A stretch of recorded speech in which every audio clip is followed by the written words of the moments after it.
Muito bem-vindos ao canal Conflitos Globais. Hoje vamos mergulhar em uma situação super complexa que está acontecendo e a moldar a nossa história contemporânea.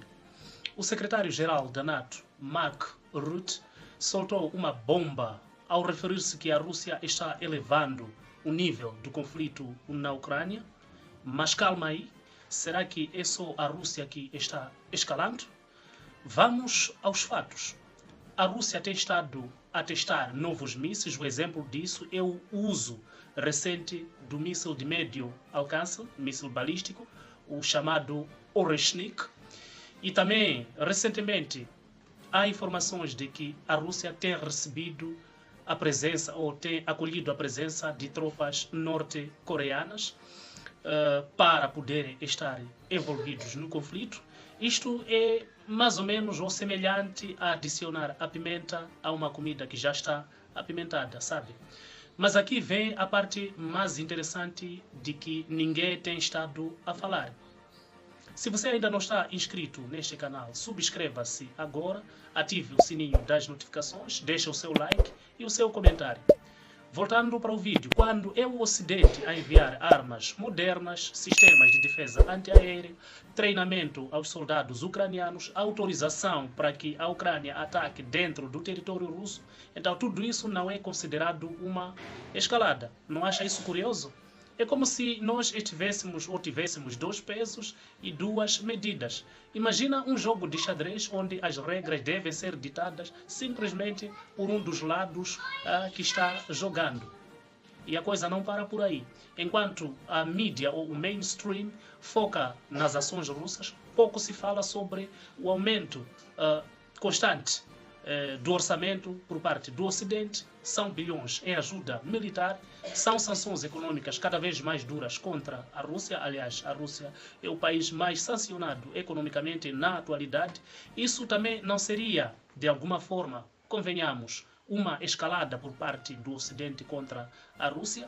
A real é que estamos diante de um conflito onde a narrativa muda dependendo de quem está contando a história. Isto é como aquela história em que quem conta um conto acrescenta um ponto.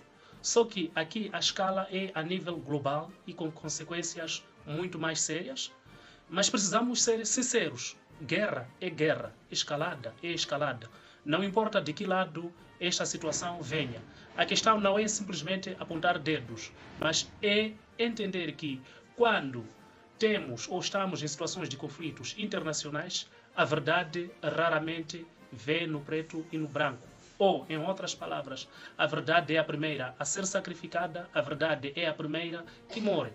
E aí, o que você acha? Será que dá para falar em escalada unilateral num conflito onde todos os lados estão constantemente aumentando sua participação? Deixe seus comentários, sua opinião. E não se esqueça de dar aquele like, se inscrever no canal para mais análises que fazem a gente pensar.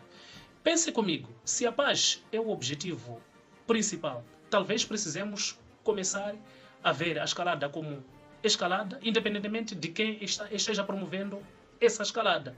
Porque, no final das contas, quem mais sofre são sempre as pessoas inocentes que são apanhadas no fogo cruzado.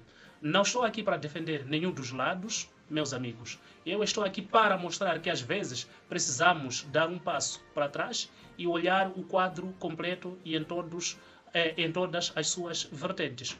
Porque só assim a gente consegue entender de verdade o que está acontecendo. Outro assunto relacionado a esta, sim, temos o Mark Rutte dizendo que o Putin não está interessado para alcançar uma paz e muito menos está interessado em conversações para alcançar-se. Olha só o que eu acho muito interessante e engraçado. É que quando é a OTAN e a Ucrânia a falarem da paz, eles desenham um cenário que, convenhamos, é praticamente impossível para o outro lado, para a Rússia, assim como para o Putin, aceitarem o que lhes está sendo oferecido em um acordo. Mas as condições são totalmente desvantajosas para você. Quer dizer, as condições que a OTAN e a Ucrânia oferecem para que ocorra uma paz entre a Rússia e a Ucrânia são algo desfavorável e totalmente inaceitáveis para a Rússia. E tem mais. precisamos olhar que a Rússia está ganhando no campo da batalha. Não devemos esquecer, sim, que foi a Rússia que está invadindo a Ucrânia. Então, outra coisa, me diga, meu amigo, por que Putin ia querer negociar neste momento, se é que ele está ganhando no campo de batalha? Seria como pedir um tempo num jogo em que você está na frente do marcador. Isso não faz sentido. Agora, vem a parte que ninguém tem estado a falar. O Putin não está só lutando contra a Ucrânia. Na cabeça dele, isso é uma batalha muito maior contra a própria influência ocidental. É como se fosse um jogo de alto risco na própria vida, onde o objetivo é muito maior do que conquistar simplesmente o território. E o que é mais louco é, enquanto todo mundo fala que Putin não quer a paz, mas poucos pararam para analisar que condições de paz têm sido propostas basicamente para uma rendição russa. A minha questão é, como é que a Rússia poderia se render uma vez ela ter estado à frente de todas as operações militares, ou ela é que está vencendo no campo de batalha? Imagine só se fosse o contrário. Será que o Ocidente aceitaria? O lance é que o Putin está jogando um jogo bem mais complexo, e ele tem estado a mirar primeiro no prestígio internacional da Rússia, também ele tem estado a pensar na própria política interna, porque afinal de contas nenhum líder gostaria de parecer fraco para o seu povo. E isto tem estado a acontecer com o Putin. O Putin está mostrando que ele é o líder, ele é que está no comando e é forte o suficiente para suportar essas situações todas. E ainda ele tem estado de olho em como isso tudo vai afetar o próprio poder global e o poder dentro da própria Rússia. A real é que quando a gente fala de negociações de paz, precisamos entender que a paz não é só parar de pôr as armas ou parar de atirar. É sobre condições, é sobre quem ganha o quê, é sobre o dia seguinte, o amanhã, o futuro. E pelo visto, nenhum dos lados está realmente pronto para fazer concessões a sério.